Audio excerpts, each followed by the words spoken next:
abapfumu n'abapasiteri bashira muri cadre imwe. Yego. Kubera ko pasiteri atubwira ibintu tutarabona, imitima yacu ikaruhuka, tukiga ibintu tutarashikira, bakatubwira ibyo tuzobona tukabishikaho.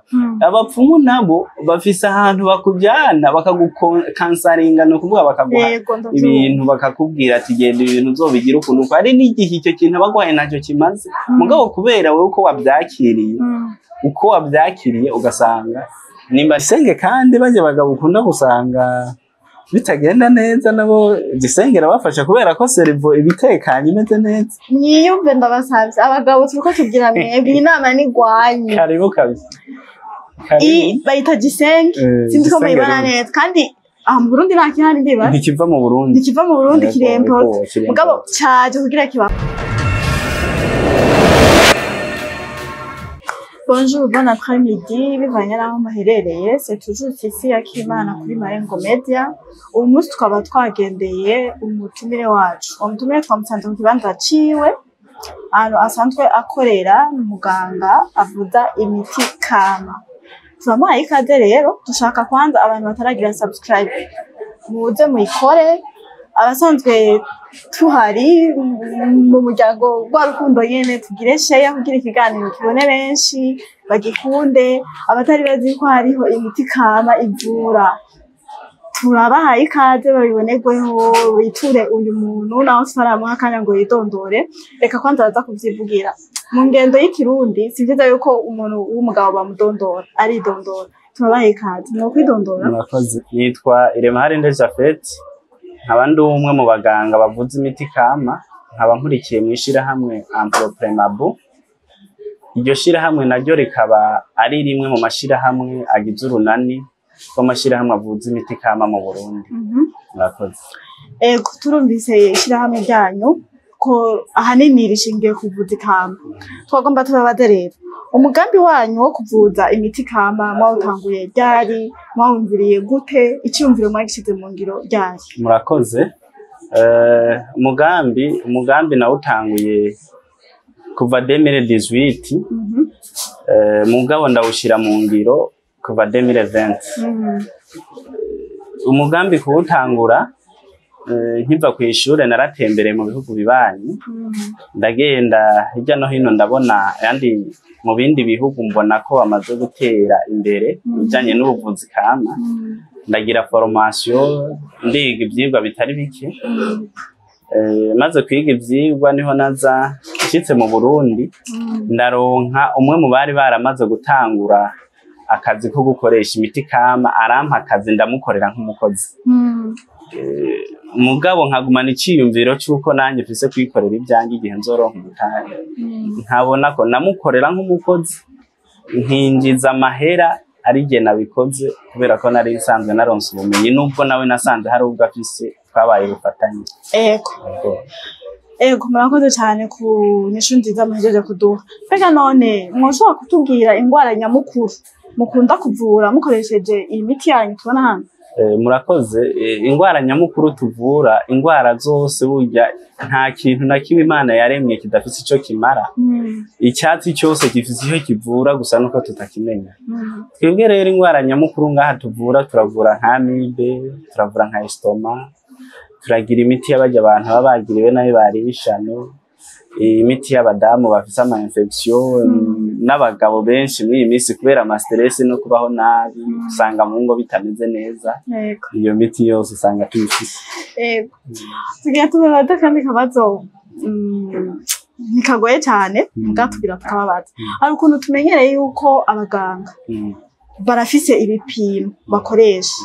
Nere mwebwe mu kumenya ko umugwayi yaje bitura, umugwayi runaka agwaye ingwara zimwe muri izo mpejeje kudondagura, mubimenya gute? Mbega hoho kugira mumenye umuti bijanye n'iyo ngwara yiwe mufatira kuki? Murakoze cyane.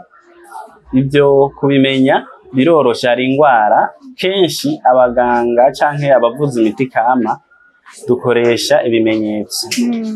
Umuntu araza akakubwira ati mbabara uku meze uku, ugakorera ku bimenyetso nk'uko no kwa muganga ugenda ukiganira ukamenya symptome z'indwara.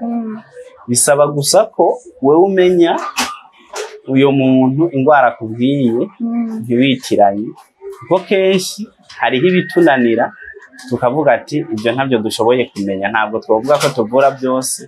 Mugabo iyo atubwiye nk'akarira ati ndamenetse umutwe, ahubwira ati je numva nta ntege nke, hari ibimera byinshi byongera systeme immunitaire ushobora kumuha, cyangwa ari umuntu afise amaraso make, ibyo bimera byose birahari. Ukabuza ati umuntu afite iki kibazo tumuha iki, nk'uko nabasokuru mbere bahora babikora, baravura umuntu agakira kandi bakamuvura neza mu gihe abaganga batari bwashika. Ego hari umugwi w'abantu bamwe bamwe usanga bagoye ku reka ndahivuge mu gifaransa ku diagnostic. Ugasanga dufate haje nk'umutamakazi cyangwa umutama, araja kugira ko babara mu mutwe, yumva mu muhogo vyanka, ku maguru yumva imisonga. None mu gihe udafise igipimo kiza kukwereka ufatiye ku bimenyetso bimwe bimwe yakubwiye, kubera utaba ufise igipimo uza gukoresha kugira ngo giture ku ndwara runaka cyangwa gikwereka ataha mbonye ikimenyetso kiniki ndamenye yuko ari indwara, muca mwifashisha iki? Murakoze. Abo bantu ayo makango tuyaronka no kwa muganga barayaronka, niyo mpamvu kenshi uba attentive y'umuntu, cyane cyane nk'abo bakuze cyangwa iyo umaze kuromareka k'umuntu agoye kudiagnostika, uritonda ukamubaza neza kugira ngo utava ugira uhushanya n'icyo ashobora kuba arwaye. Kandi icyiza hariho ibimera biri generique, novuga ko nka kurya kenshi ubona umuntu arwaye indwara kenshi ukumva bashizemo paracetamol. Hariho ikintu gishobora kuba ari kimwe mugabo ukavuga ati uyu muntu nubwo arwaye iki kintu turashobora kumuha ikintu kiza kuramforosa systeme immunitaire yiwe kugira ngo ahaba bara hose canke faiblesse yose afise biraza gutuma uwo mutu muhaye uraza kwishika. Turamenyereye rero abaganga mwene mwebwe, turamenyereye mukunda kuja ahantu hakoraniye abantu benshi, nko ku masoko, ku mashengero cyangwa ibindi bibanza bihurikiyemo abantu batandukanye mugabo benshi. Ugasanga murahagaze mufise imiti imwe muri inye cyangwa amasabuni, bimwe mu maproduit yanyu muba mufise, muriko murabigisha. Bamwe hari abahora banyugwa bakavaho bagutse, abandi nabo bakumviriza gusa bakagenda.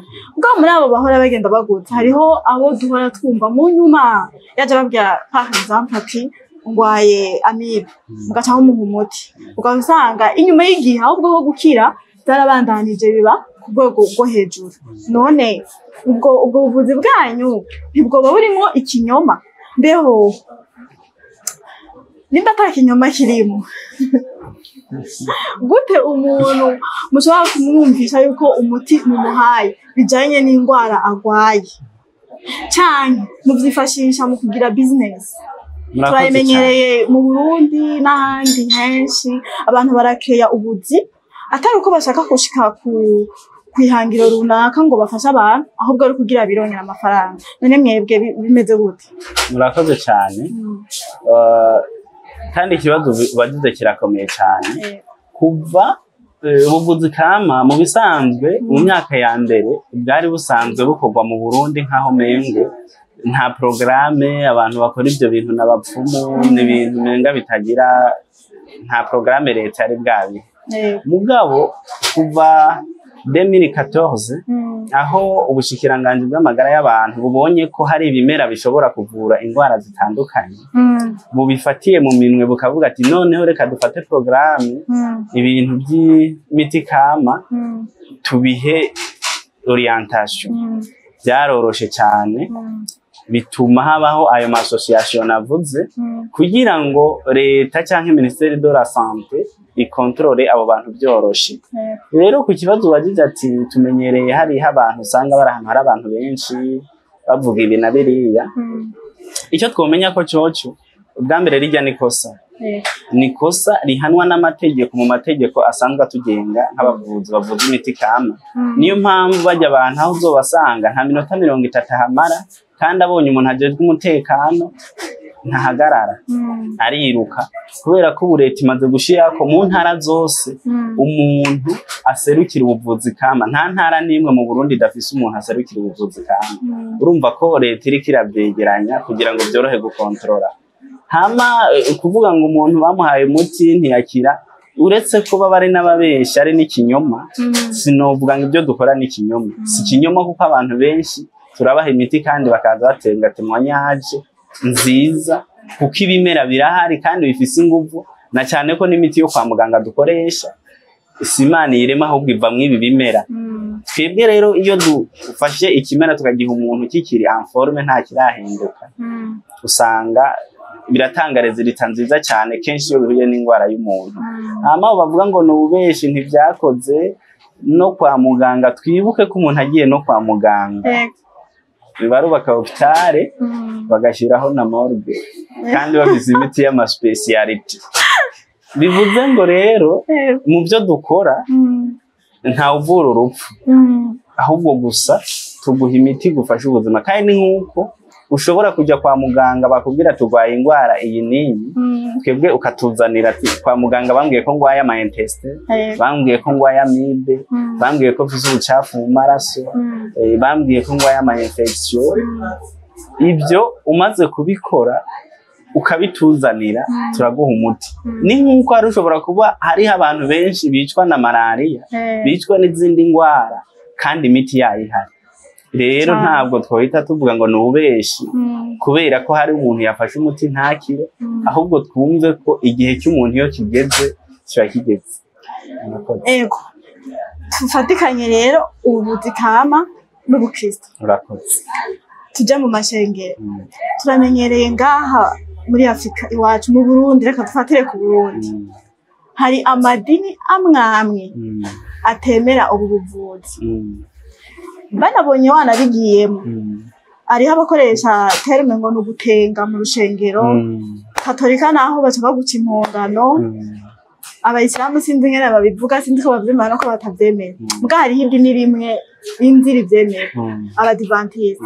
Rero mwebwe ubwo ntimwamubirikiye mu idini rimwe muri ayo. Ivyo muba mwarakoze ntimwaba mwarabikoze kubera muri mu idini runaka. Murakoze cyane. Ibyo uvuze n'ukuru, n'ukuri kuzuye je n'umu adventiste.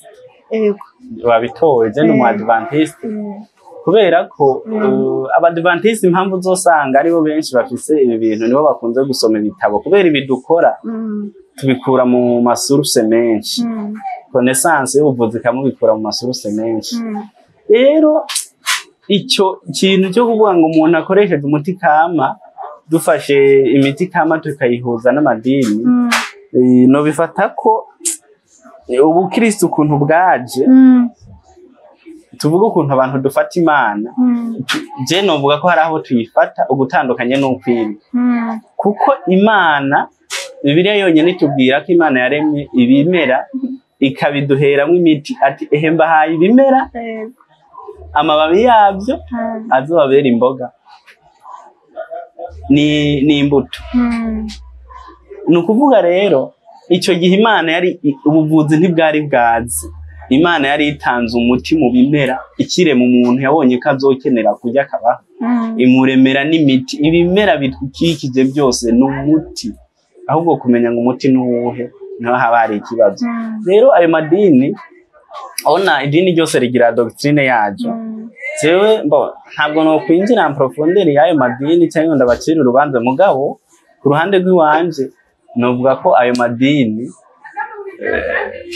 Imana dusenga yo mu ijuru sinzi ko ubu baba bayifata no byaremwe. Hariho ukuntu abadventiste dufatanya ibyaremwe niyo cyangwa iyobokamana n'ibyaremwe. Ego ayo madini rero je novuga ati ukwemera kose umwese afite ukwemera kwiwe, ariko icyo nobwira abantu nuko bomenya ko ibimera Imana ariyo yabiremye, bifise akamaro ko kutuvura kandi byakoze kuva kera.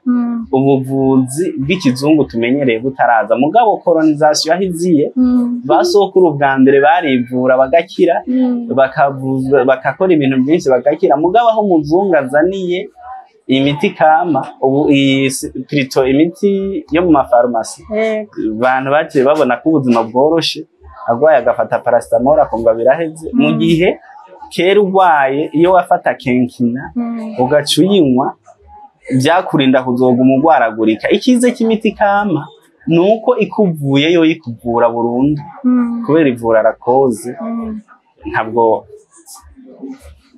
izerera ikikuvuye umuntu. Hama rero kujyanye n'abantu batavyemera no kuri n'uburenganzira bwabo n'uburenganzira bwabo mugabo bumve ko Imana yatanze ibimera ngo bitubere umuti na cyane nkanje association ndimwo mugabo akantuze iwanje mvuga ngo ikivugo ni iki ngo ibyo kurya byawe bikubera umuti.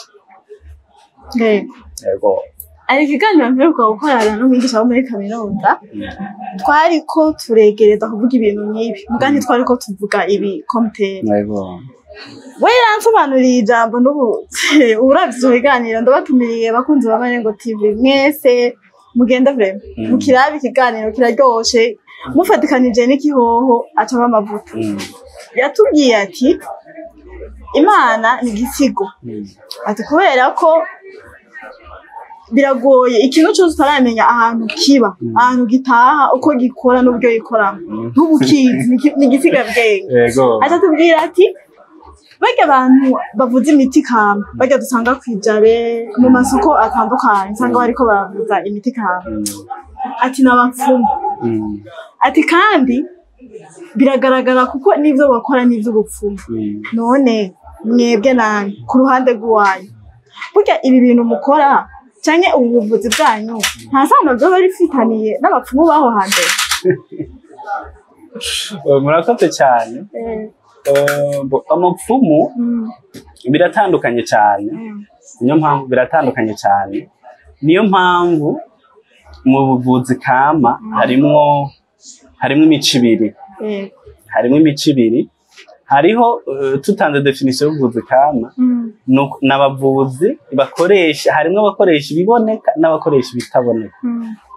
Rero uvuze ngo tufashe umupfumu abapfumu bafise ibyabo bakora kandi hari ibyo bashobora gukora rimwe rimwe ugasanga nibyo ntabwo ndimo mvuga uko ngo nuko ndimo mbashigikira bivana n'ubumenyi bw'umuntu aho umwe wese bishika kubera ko bo bazi connaissance yabo ahishika n'ibyo bakoresha.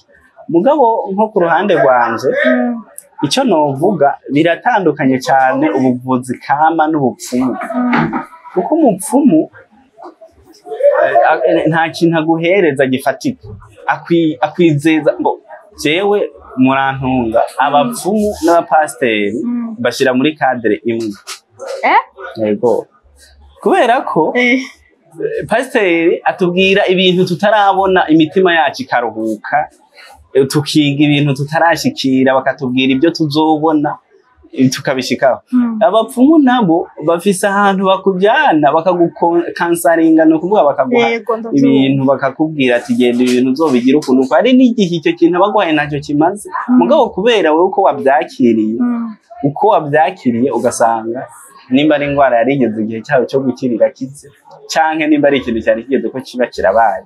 Mugabo gatoya muvuze ngo mwebwe muratandukanye cyane n'abapfumu ariko tugiye kuraba mwavuze ngo ntibatanga ibintu bigaragara ibintu bifatika ngo barabizeza muca mubagereranya n'abapastor bo bisunga ijambo ry'Imana ryanditswe na Bibiliya imiryanditswe twarisanzeho ntituzi turumva ba Matayo ba Mariko ba Yohani mugabo ntawe wababonye twe twarayibonye. Mugabo umupfumu araguha umuti ukawubona ugaragara gusa nakubwira ngo witwa uku wakubwira genda ufate uwo muti bizogenda neza. Mwebwe rero je icyo mbona mutandukanye nuko mwebwe mufata mukabishira ahantu bikagira esthétique basi muga ubundi bwobwo n'umupfumu wasanga muri iyo miti atanga hano harimo igisuru nk'uko nakibonye cyane ngaho ugasanga harimo n'ibindi bintu byose by'imibirizi tutazi canke umupfumu akaguha amababi y'umubiri twujyanye nagaragara muga mwebwe mugakama yazana mwayasyeye akabifu none wumva bitandukanye je numva mwebwe gusa nuko muri modernize voilà reka murabafumu. Oya Bo reka ndaguhe example ntoya. Niyo mpamvu mu buvuzi kama n'umupfumu iyo ari umupfumu akavuga ati je ndi umupfumu ndavyemera ko ndi umupfumu. Itegeko rigenga umuvuzi kama rivuga ko umuvuzi kama ategerezwa kugenda akagira adresse ahantu hazwi abantu bakamumenya hatari mwibarabara.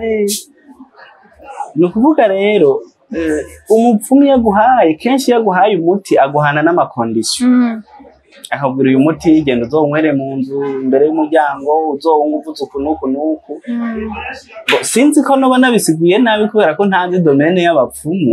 Jewe ibyo nkora mbikuye mu bitabo nsomye ati iki gihatsi kivura iki nkagifasha nkagitegura neza nkaba nogiha umuntu. Ariko abapfumu bobo ikintu baguha ujya muti baguha na kondisiyo yabyo ni ibintu noreka mbifate impamvu nabivuze ni ibintu by'abapfumu nabyo ni iby'imyuka.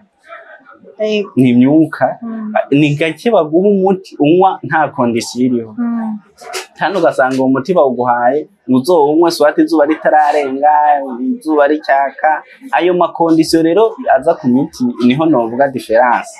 Ariko namba abapfumu batanga igisuru ahubwo ati genda umuti unywa mu gitondo saa sita no ku mugoroba canke uwushire ku mfungurwa canke uzura urashira mu mazi canke nimba ari yavugusa guha amazi agakombe kamunwa.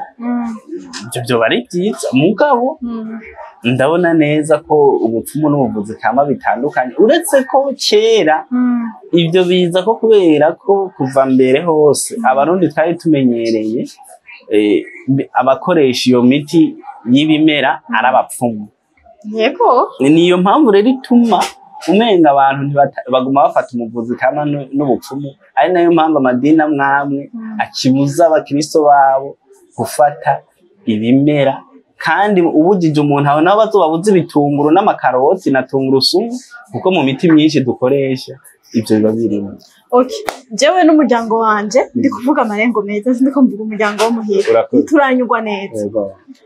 Akarariro ngira ntange garambaye ko jewe hari kandi nabona abadivantiste bakorera ahantu mu Kinama barabise biro vrema kandi bo barabise n'ikintu c'ikimashini uragenda bakakwambika uruntu ngaha kugira bagupima umutima kwa muganga kigahinda kikandika ibintu udashobora gusoma wewe hanyuma agacansoma ku rupapuro rurikongera nk'ingwara 500 ahubwo muzatana nk'eye igihumbi ahubwira urwaye infection mu maraso infection vaginale urwaye estoma yawe n'intoyi barambwira ngo estoma ngo vyesoma nk'iy'umwana usanga ufungura dukeyi rero ngo vyesoma ntoyi barambwiye ko amaraso yanje acafuye baranyandikira ibintu vyinshi bitabaho kandi nta kibazo na kimwe ari wumva ufise. Je mu kugenda kwa muganga nari numva umenga ndagwaye mugasi nari ndemvye oya ni hahandi nyene wumva ufise akamareze muri wewe hanyuma ugaca ugenda.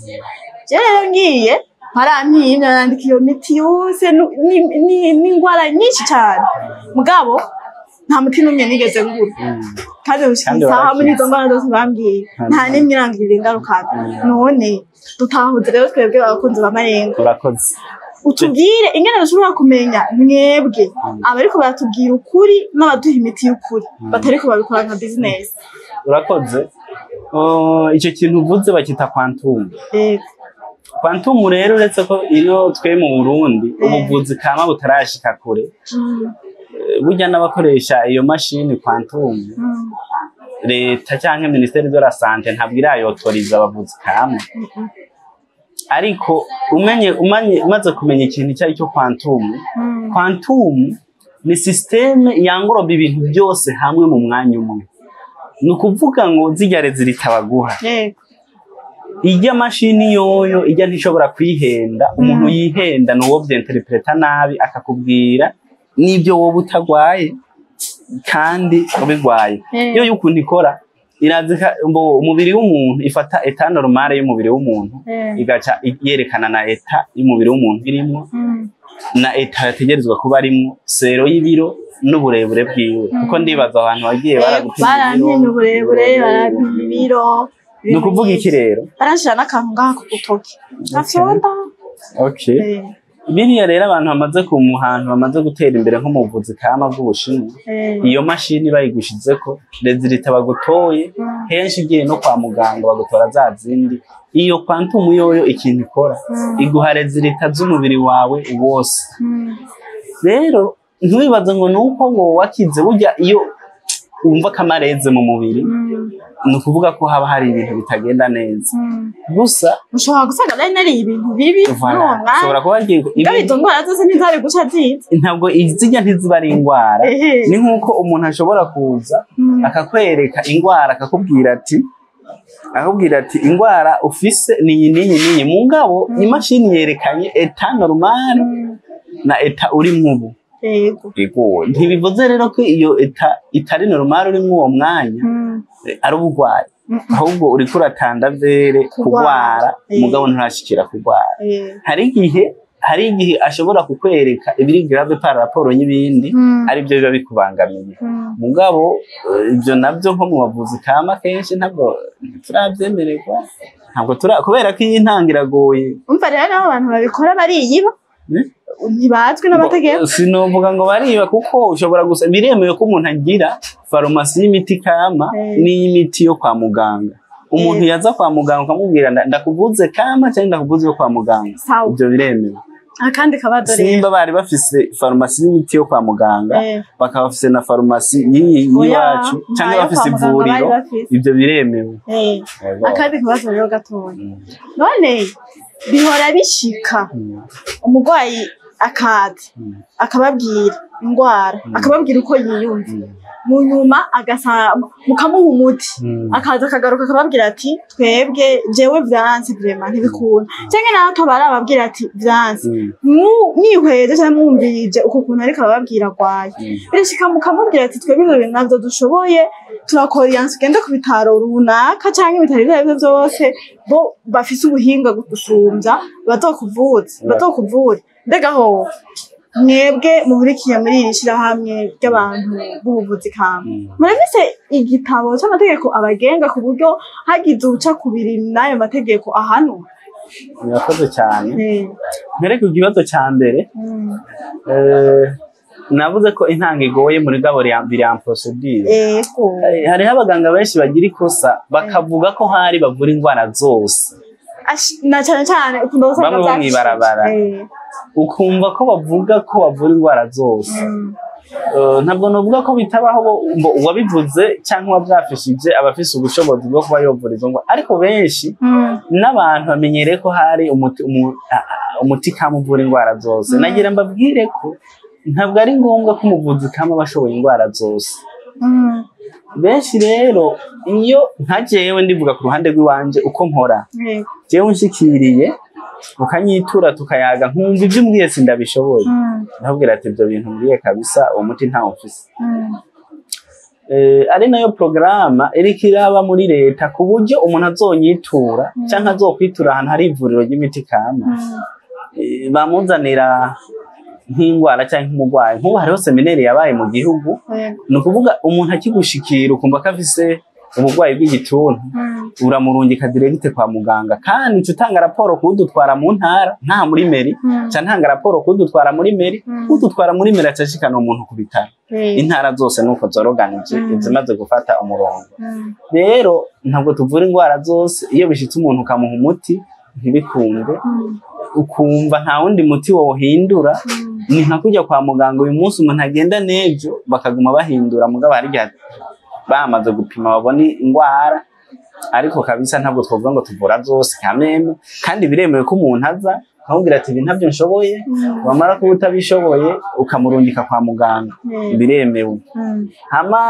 ikintu cy'amategeko atugenga urakoze cyane kuva leta niyo mpamvu ubona imiti kama iriko igenda iba mwinshi kandi n'abanyamahanga cyane nk'abantu hariho abantu bakunda kurungika imiti muri Canada amarigire verte ibumba igisuru je nama nabirungitse hatari hakeya umuntu nka kimwe akagenda kuko igisuru arigire verte n'amakara reka mfashite ibyo ni bimwe mu bintu abantu bari hanze n'umubirizi bakunze gukoresha n'amakara y'ibiti aga dusanzwe tuzi cyane n'andi makara y'ibiti bo n'amakara ateguwe neza y'umukaritusi wa marideni twakito wa Marideni umukaritusi iyi mukaritusi yera hariho uburyo twakoresha mu kwivura corona voilà urya nyene urya rero imaze gukura hari uburyo amakara yayo ategurwa neza agashobora kuvura indwara zo mu nda zitari nkeya ego hama ku kijyanye ni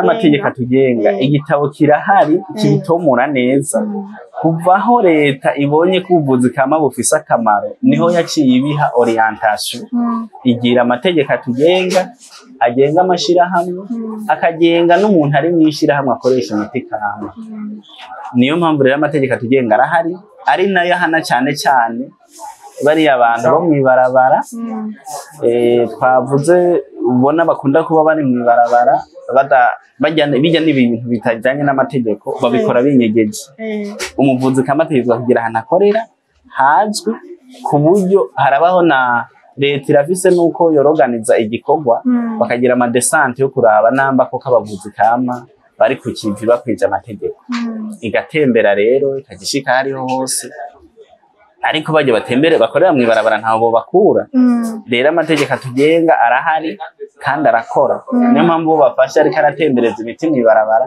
baramuhana benshi bamwe babahanye ego uko tumenyereye mu mwuga uwo ari wo wose umuntu aba ariko arakora cyangwa igikorwa icyo ari cyo cyose ni gake wama ugitangura ngo urinde ukirangiza atankambamye muhure nazo none kuri mwebwe muri uno mwuga wanyu nta ntambamye mwoba mumaze guhura nazo zatumye mucika intege canke bibaha guca mukora cyane murakoze intambamye ntizobura n'ubu ziracyahari iza mbere zabanje kubaho ni changement de mentalité nk'uko babivuze ku bantu bamwe bamwe kwakira ko umuti kama ushobora kuba wopfura ushobora kugira icyo umariye ubuzima bw'umuntu intambamyi zigira kabiri zibaho ni ibimera kama bimwe bimwe usoma nko mu gitabo cyangwa ugasoma ahandi hantu ukabona ko bikeneye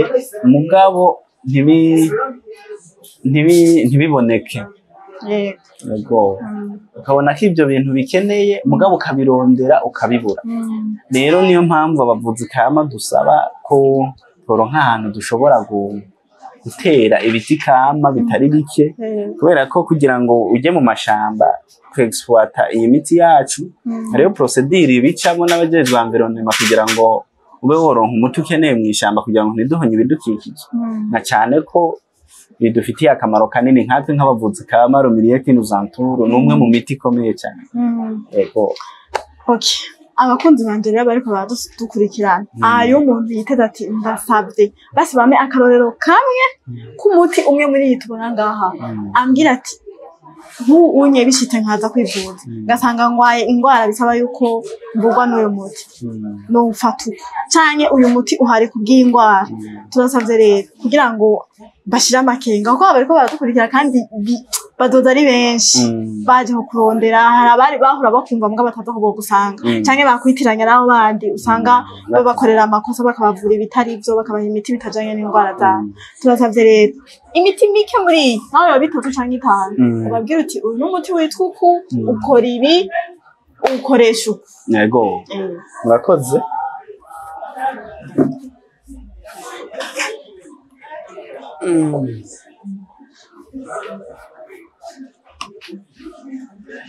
reka mvuge gato gusa kuri iyi miti ishika kuri 4 iki ni igisuru igisuru rero n'umuti ukomeye cyane ku ngwara ku muntu uwo ari we wose ntiwokinywa ngo nuko ugwaye ntabwo ufata igisuru ngo urakinywa ngo nuko wagwaye cyangwa ngo nuko wamerewe nabi kawaida kugira ujya iyi miti kama byiza uyifata ni nka prevention uyifata utaranagwara kugira ngo system immunitaire yawe imere neza kuko nk'igisura abantu bagwaye indwara z'imitsi abafite ikibazo cy'amaraso make bagira anemia bajya abantu babura amabere bera abamama abagwaye hypertension abadiabetike bose turafise uburyo tubahereza igisuru agikoresheje neza kikamuvura indwara zitari ico ni kimwe iki ni igisuru hari n'ikindi kimera novuga mu Burundi ntikiboneka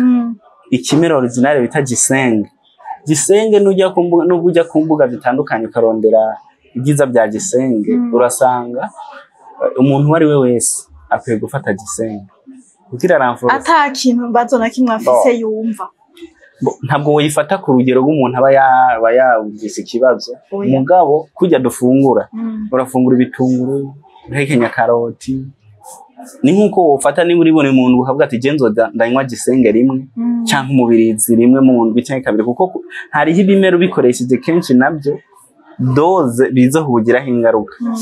Iyi gisenge nayo rero kuramforosa bajya abantu bakunda gukora ibintu ugasanga afise ubwonko buruha cyane, ugasanga ubwonko bwe bwamaburushe canke ugasanga yama yumva ari magoya nta tuguvu. Biva kuri byinshi, hajya umubiri hari icyo ubuze no kutaragishikira. Rero gisenge iri mu bimera bimwe bifasha ibyo bintu. Gisenge kandi bajya bagabo ukunda gusanga bitagenda neza, nabo gisenge rabafasha kubera ko servo ibitekanye imeze neza. Niyumve ndabasavye abagabo turiko tugira mwebwe inama ni gwanye. Karibu kabisa. Bayita gisenge, sinzi ko bayibona neza kandi mu Burundi nta kihari ndiba. Ntikiva mu Burundi. Ntikiva mu Burundi kirempo. Mugabo caje kugira kibafasha. Ya myidogo ihere. Ego. No kuvuga rero gisenge yabo bagabo iyo bagwaye hypertension irafasha ku ngwara zo mu bwonko. Gisenge ni kimera no tumirira umuntu uwo ari we wese kugikoresha. Gifasha cyane, niyo mpamvu turiko runane rwavuze kama bariko baragerageza barabe ko mu Burundi hari ahantu namba ari mwishamba canke hehe icyo kimera gishobora kuba kiri kitabonetse, naho twifuza ko muri kazoza kizoba kimbuka mu Burundi cyane. Tuza kugira rero iyindi miti, urabona nkaho tuba twavuze ku kimera kimwe kimwe. Aho ntitwazanye ibibuto by'amavoka, ibyo byose ni umuti ukomeye, amababi y'amavoka yose ni umuti. Hari n'ibindi rero tuba twamaze gukora, tugakora melange bivanye n'urugero, tukavuga ati reka ngire doze niyi ifashe abantu batandukanye bagwaye. Uyu nawo n'umuti witwa Romiracle. Igitangaza. Rero nawe icyo ukora, bajya abantu baba diabetike, abafise ama hypertension n'abafise ibiro byinshi, urabafasha kubipunguza. Ari biro bikeya ntiturimwo. Oya namwe turafise regime y'abantu b'ibiro bikeya, imvana n'ikibazo cy'umuntu. Mugabo iyi nayo tuyikonse umuntu adushikiye niho tumuha procedure y'umuti wari wo wose, ingena ukoresha, ingena doza ifata. Ariko uko bigenda kose bisaba ko umuti tuguhaye nk'iyama hypertension, ama diabete, hariho procedure bicamo no kugira novuga ngo kumenya kwirinda, ukamenya ibitera indwara n'ibyo ukwiye gufata n'ibyo udakwiye gufata. Dufise undi muti rero, uyu muti urandika amateka cyane, uriko urafasha abantu bagwaye indwara zo mu nda, siritu amibe.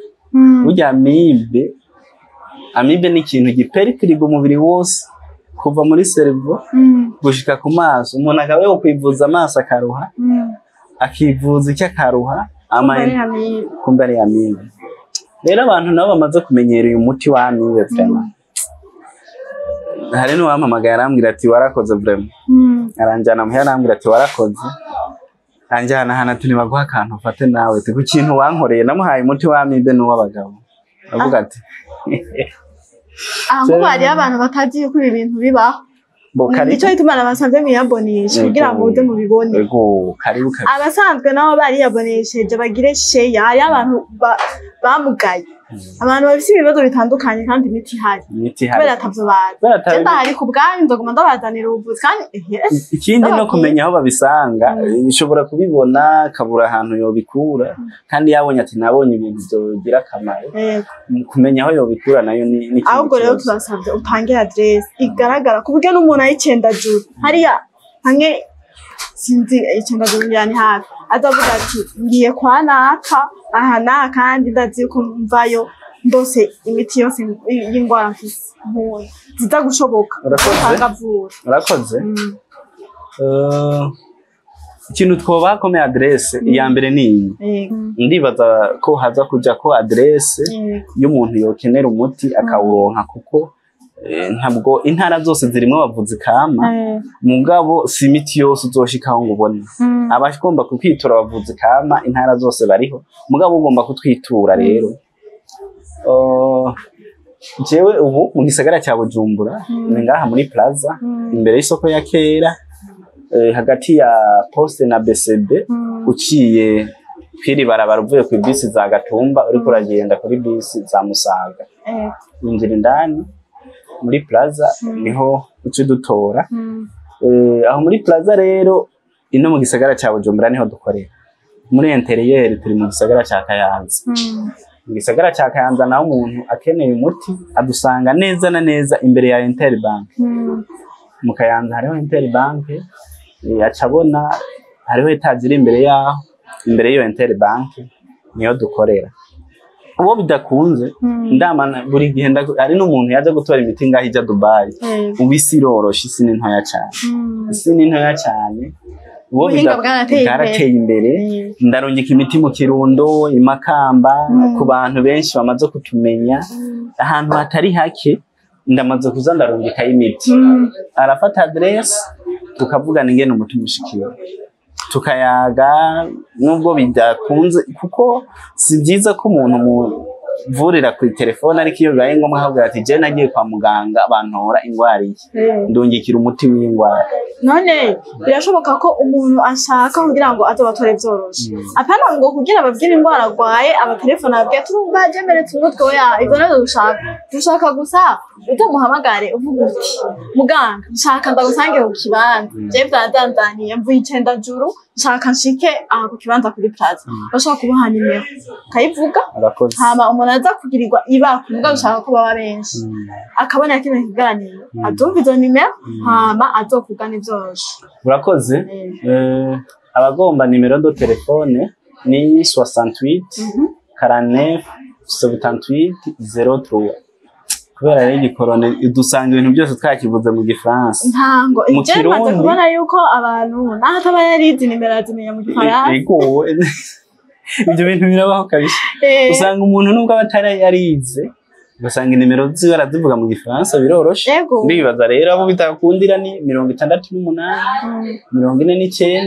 49 78 ubusa 3 bashi iyo adresse byamiri kwiki nanje ari jewe muzondondere kuri Marengo Medi nzobabwira ati umuntu jewe nta kiguzi na kimwe ndabasaba kimwe gusa muze tugende ndabereka hari hama rero akabazo gasa nkaho arakanyuma umunsi mugani bivuze ko bazosoba kubakenera kubera ibikorwa mukora nivyo ushigikirwa bisaba yuko abantu baguma babimenya ku bwinshi ko hari n'abavuka batarabimenya bazovuka byarateye imbere cyane dushaka mutubarire mu myaka 5 nka wewe muganga w'ubuvuzi kama ufuza yuko uzobugeze ufuza ko bizobemeze gute urakoze cyane sijewe gusa aho kuje giye ngeze ahantu hari umuvuzi kama ndaryohewe mu myaka 5 nifuza ko ubuvuzi kama mu Burundi buzoba bwarafashe iyindi ntumbero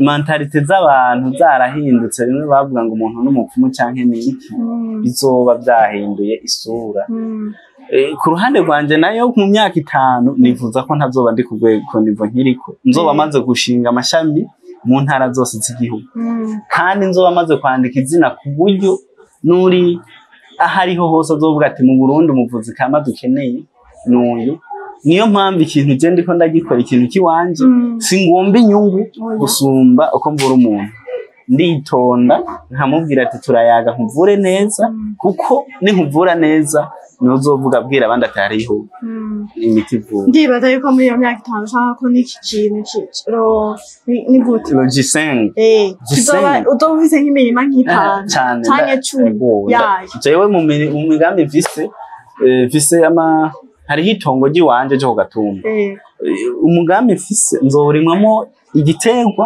swat ndimemo namba ari tevere namba ari yarowe namba ari gisenga izoba yabonetse mugabo ubuvuzi kama tugume tubonekesha mu gihugu cyose twebwe rero nk'abahurukiye mu muryango mugari umuryango munini wagutse cyane wa Marengo Media nawe nyuragutse cyane turabashimiye cyane murakoze turabateye intege mu bikorwa cyiza muri ko murakora mushishikare muvura abantu ejo canke hirya y'ejo nimwagira ico mushaka muzoziga akara kanimero kandi nyene twarahindura tuzobabarira niyo twahindura nimero ntituzohindura media izoguma ari Marengo Media hama turabashima ibiganiro cyiza muduhaye uyu munsi naho ubutaha murakoze namwe turabashimiye ko mwatwiyumviye ko bituma ijwi ryacu rishika kure gusumba uko twari kuguma tubivugira ngaha murakoze nitwasubira no kubakenera tuzobahamagara tubabwire n'abandi sawa murakoze